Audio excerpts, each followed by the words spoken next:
Halo Sagittarius, selamat datang dan terima kasih sudah mampir. Semoga kamu dalam keadaan sehat. Ini adalah general reading untuk bulan Januari 2024. Kita akan lihat apa yang kamu perlu tahu di bulan Januari. Virgo dapat kartu ini di tempat yang sama ya. Seperti yang kalian lihat tadi udah aku shuffle dan aku ngambil ini juga random loh.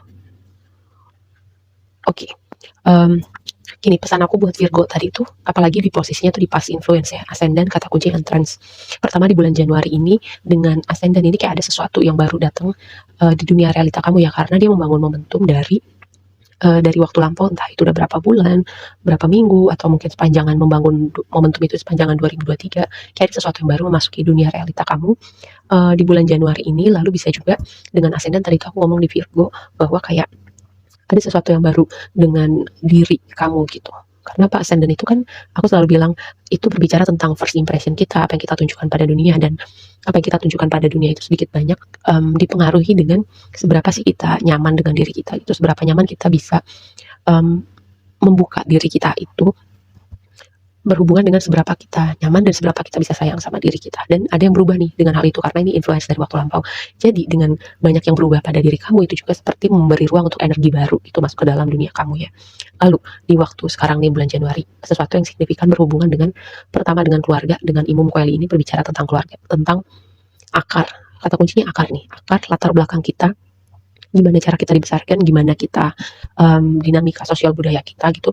Jadi semacam ada sesuatu yang perlu kamu tengok kembali, pertama ya, mungkin signifikan keluarga ini signifikan temanya di bulan Januari buat kamu. Lalu sebuah reminder untuk lihat di ke belakang gitu, dinamika dinamika keluarga kamu dari kamu kecil sampai kamu dewasa, dinamika orang tua kamu dalam mendidik kamu, antar orang tua kamu juga, mereka berkomunikasi, berinteraksi seperti apa, dan kamu lihat apakah ada pattern, pola tertentu dari cara kamu dibesarkan atau latar belakang budaya kamu yang mempengaruhi dinamika interaksi kamu dengan hubungan-hubungan di hidupmu, atau mungkin ada cara berpikir latar belakang budaya tertentu yang menghalangi kamu. Kayak ini waktunya kamu untuk benar-benar mengkritisi apa yang kamu pelajarin dari waktu kecil, atau kayak ada value-value tertentu yang semacam itu bisa jadi menghalangi kamu gitu untuk kamu berekspansi, menghalangi untuk kamu menerima abundant, menghalangi sesuatu gitu, sesuatu untuk kamu misalnya um, dapat hubungan yang beneran kamu mau gitu ya. Jadi ini sebuah reminder untuk kamu lihat lebih jauh ya. Lalu Aries di sini kartu yang terakhir, kata kuncinya act, bergerak, bertindak gitu. Aries itu kan zodiak pertama ya dalam dilihat angkanya 1. Zodiak pertama dari 12 zodiak yang ada di natal chart gitu. Jadi angka 1 nih, apalagi bulan Januari juga angka 1 kan. Jadi kayak ada sebuah pesan signifikan. Pertama tentang bergerak itu tentang kalau ada sesuatu yang perlu kamu kerjakan, kurang-kurangin. Misalnya ini juga berhubungan dengan resolusi tahun baru, kayak mungkin ada beberapa dari kamu yang suka menunda-nunda pekerjaan gitu. Lalu yang berikutnya, ketika kamu mendapat inspiring action untuk melakukan sesuatu, ini sebuah reminder untuk kamu bergerak gitu. Karena ketika momen itu datang, momen itu belum tentu akan datang lagi ya kan. Terus apalagi jika hal ini sudah kamu pikirkan selama ini, misalnya kamu mau melakukan hobi baru, misalnya kamu mau menerapkan gaya hidup tertentu yang arahnya tuh kamu jadi lebih baik atau lebih sehat. Ini contohnya seperti ini, sesuatu hal yang tadinya kamu gak lakukan, terus kamu lakukan, yang kamu tahu itu untuk kebaikan kamu ke depannya ya. Ini sebuah reminder dari energinya si Aries ini ya. Atau bisa jadi juga sosok Aries itu akan signifikan di hidup kamu di bulan Januari. Mari kita bahas lebih lanjut.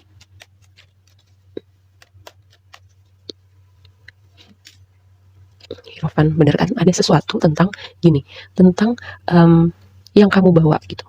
Dari kamu kecil sampai kamu dewasa, kamu dengar, kamu pelajarin, cara kamu dididik, cara kamu dibesarkan gitu. Kayak ada sesuatu hal dengan itu untuk kamu lihat lebih jauh, untuk kamu bertanya, untuk kamu kritis dan merubah itu semua kalau misalnya hal itu yang jadi penghalang kamu untuk beneran punya fulfilling life gitu ya. Kenapa aku bisa bilang begitu? Pertama, tema besar kamu ini adalah Hierophant. Ya, Hierophant itu berbicara tentang struktur, tentang ajaran, tentang sesuatu yang udah berlangsung lama gitu ya. Lalu Hierophant juga bisa berbicara tentang komitmen atau ikatan pernikahan. Jadi ada sesuatu, tadi sekali lagi aku tekankan, untuk kamu lihat lebih jauh, lebih kritis, bertanya, dan kalau misalnya ada pola tertentu yang tadi aku bilang jadi penghalang kamu untuk punya fulfilling life, ini waktunya kamu ibaratnya kritis. Lalu kalau memang itu yang menghalangi kamu bisa, setidaknya kamu bisa punya momen untuk menulis kembali cerita hidup kamu gitu ya. Walaupun udah berlangsung lama, nggak ada kata terlambat untuk mulai lagi dari awal dengan Hierophant seperti ini. Lalu dengan Hierophant ini aku juga mendapatkan vibe bahwa sebagian dari kamu kayak memasuki sebuah chapter di mana kamu yang jadi role model, kamu yang jadi guru, kamu menjadi contoh misal untuk dalam perjalanan spiritual gitu. Kayak misalnya kamu punya platform untuk menyampaikan ide-ide tertentu, misalnya kamu menyampaikan gimana perjalanan kamu, terus kamu bisa sampai di titik ini, apa aja yang udah terjadi, itu bisa jadi kayak menginspirasi juga banyak orang. Kayak misalnya hal-hal seperti itu ya, kamu punya satu cara untuk memberi influence pada banyak orang karena energi guru Hierophant, dan kamu juga punya energi itu di dalam diri kamu, tinggal gimana kamu channelingnya seperti apa ya. Oke, kita konfirmasi si Hierophant ini. Ceretnya mau lompat, Four of Swords, ya kan, berpikir, kayak berkontemplasi. Karena Four of Swords buat aku ya, nggak cuma energi orang beristirahat, tapi energi juga orang yang merenung, memikirkan sesuatu hal, bisa melihat dengan jernih gitu ya. Terus Queen of Swords ini juga ada elemen seperti mengkritisi gitu, dan tahu kapan dia harus dekat sesuatu, orang-orang, situasi, atau bahkan mungkin cara berpikir tertentu ya. Karena Queen of Swords itu punya kecerdasan, punya pengalaman gitu, dan dia bisa tahu seperti setelah ini mau ngambil tindakan apa gitu. Apakah hal ini berfungsi buat gue ke depannya, berkontribusi untuk gue yang lebih baik, atau jadi penghalang gue. Seperti itu ya. Oke, yang jadi blessing kamu, transformasi. Ini adalah death card, tapi posisinya ini ada di blessing kamu. Jadi pertama, tema transformasi itu signifikan banget. Mungkin akan ada, bisa jadi ya membangun momentumnya di sebelum bulan Januari, ada yang dimulai di bulan Januari gitu, dan posisinya ada di blessing kamu. Death itu merepresentasikan ada yang berubah signifikan di diri kamu, di hidup kamu. Lalu juga itu tadi ada sesuatu yang baru masuk di dunia realita kamu ya. Kita lihat yang barunya ini berhubungan dengan apa. Pekerjaan, diri kamu yang baru. Oh, ini sesuatu yang baru, transformasinya itu berhubungan dengan ini juga bisa berbicara tentang institusi ya. Jadi kayak ada sesuatu yang mempengaruhi cara berpikir kamu, yang tadi aku bilang di awal, cara kamu dibesarkan, latar belakang budaya, dinamika keluarga kamu, itu yang pertama. Lalu sesuatu yang barunya adalah berhubungan dengan pekerjaan. Pekerjaan, misalnya kamu pindah kerja, kamu misalnya sebelum akhir tahun kamu udah apply banyak pekerjaan baru, kamu kayak mendengar kabar baiknya, atau kayak mulai ada sinyal-sinyal itu di bulan Januari. Lalu dengan Tower ini juga kartu seperti energi Four of Swords gitu. Ada yang berbeda dengan diri kamu, cara kamu berpikir, cara kamu melihat suatu hal, karena di sini ada momen berefleksinya terlebih dahulu.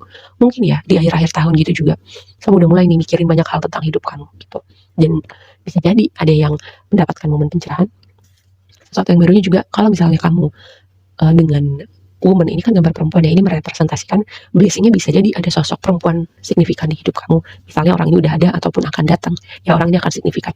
Entah yang tadi berhubungan dengan sosok guru, atau jadi mentor kamu, atau hubungan romantis, atau orang ini yang akan membantu kamu dalam aspek tertentu di hidup kamu ya. Jadi kayak support sistemnya kamu, sosok perempuan.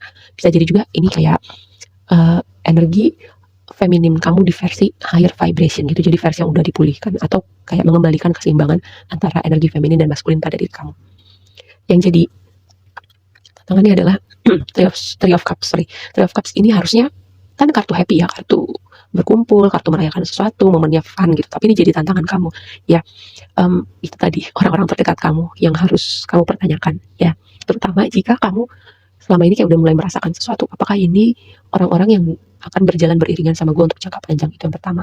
Lalu mungkin sebuah reminder untuk kamu punya waktu yang reguler gitu, untuk misalnya menyendiri, berefleksi, berkontemplasi, bermeditasi. Ini semacam reminder untuk kamu punya momen seperti itu, tapi lebih rutin lagi ya gitu, atau lebih mendekatkan diri kepada Tuhan. Lalu yang berikutnya, ini jadi tantangan. Memang kayak ada apa ya, aku mendapatkan vibe ada sesuatu yang terungkap tentang orang-orang terdekat kamu, dan ini akan berubah dinamika hubungan kalian ya, entah semakin dekat atau jadi menjauh gitu. Ini mungkin bukan buat semuanya, tapi ada yang perlu mendengar ini. Oke, kita buka dengan Three of Cups-nya. Capek. Aku tuh ngomong di bagiannya Gemini ya, bahwa kalau memang situasi orang-orang tertentu gitu udah selesai, udah berarti memang tempatnya udah bukan di hidup kita. Kita udah belajar sesuatu dari situ, dan ketika pelajaran yang udah dapat, ya udah waktunya move on dengan orang baru, situasi baru, untuk semua jenis hubungan ya, misalnya pertemanan, hubungan kerja, persaudaraan juga bisa, hubungan romantis, seperti itu gitu.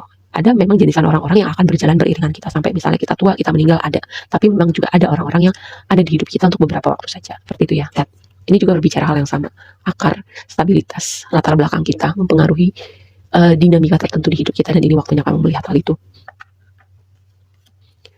di waktu yang akan datang. Nih, Ini baru energi perayaan yang sesungguhnya, momen happy yang sesungguhnya gitu. Dengan ini ya kayak karena tadi ada momen pergerakan, momen memulai sesuatu, bisa jadi ini kayak membangun momentum. Yang tadi Four of Wands itu pertama ya energi perayaan, stabilitas. Mungkin pernikahan juga kayak merayakan sesuatu dengan orang-orang terdekat kamu gitu, atau orang-orang yang semacam apa ya, keluarga jiwa kamu gitu, yang sampai saat ini masih ada bersama kamu. Nih, Four of Wands itu momen perayaan, momen menghabiskan waktu menyenangkan bersama orang terdekat. Bicara pernikahan juga bisa jadi kayak mungkin entah pernikahan kamu, entah kamu menghadiri pernikahan orang terdekat kamu. Lalu juga kayak kayak hello goodbye gitu dengan Four of Wands. Karena tadi ada sesuatu yang baru ya, signifikan nih. Dengan ascendant tuh entrance memasuki kehidupan kamu. Kita lihat apa yang baru.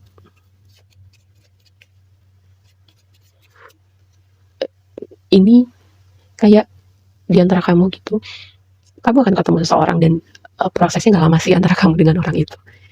Kayak kalian merasa seperti apa ya, seperti cerita di film sih, kayak kalian dimulai dari tatapan terus kayak merasakan koneksi yang kuat seperti this is the one I'm looking for, I've been looking for you, kayak hal-hal semacam itu gitu. Ketika kamu ketemu orang ini dan kalian udah sama-sama yakin sudah merasakan hal itu, jadi mungkin nggak butuh waktu lama untuk kalian masuk ke jenjang pernikahan. Tapi ini bukan buat semuanya ya. Lihat, tadi aku bilang tentang orang-orang tertentu di hidup kamu ya, karena saat ini berbicara tentang ada yang berakhir, ada yang dekat. Bisa jadi juga sih memang ada faktor kesehatan gini ya, misalnya kamu atau anggota keluarga kamu atau orang-orang terdekat kamu yang sakit atau dalam proses pemulihan kesehatan atau melakukan pembedahan gitu, karena ini ada hubungannya juga dengan kesehatan dan prosedur semacam prosedur kayak pembedahan gitu loh, operasi. Advice-nya buat kamu nih, fokus dengan diri kamu ya, fokus dengan diri kamu, fokus membangun badan kamu, dedikasi. Terus juga gini, dengan Eight of Pentacles kadang ketika kita fokus dengan satu hal gitu yang ada depan mata kita, kita bisa melupakan apapun yang ada di sekeliling kita gitu. Fokus itu bagus, tapi jangan sampai ada kayak kita bisa melewatkan hal-hal tertentu gitu loh ya. Semoga ini bisa dipahamin. Misalnya contoh gini, ketika kamu fokus bekerja gitu, kamu bisa lupa waktu, lupa anggota keluarga kamu, lupa makan, lupa olahraga gitu. Seperti itu ya, ketika kamu fokus pada suatu hal, kamu bisa melupakan hal tertentu. Oke.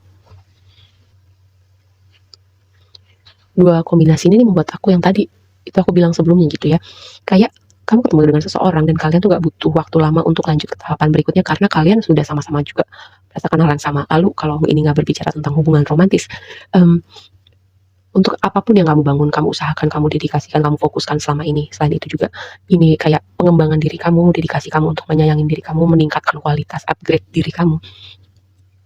Kamu memang kayak selama ini udah menanti gitu ya, dan ini ada sesuatu yang terbuka buat kamu. Tadi ada sesuatu yang baru, ada sesuatu yang terbuka, terutama dengan Ki di sini ya. Kesempatan situasi orang-orang tertentu yang signifikan itu akan ada di hidup kamu dengan momentum yang sudah kamu bangun selama ini juga. Kalau kamu butuh misalnya bimbingan, butuh guru, butuh mentor, kamu akan menemukan orang itu gitu. Bisa kamu temui secara langsung, bisa kamu temui lewat buku, bisa dengan orang-orang yang kamu temui lewat bersosial media.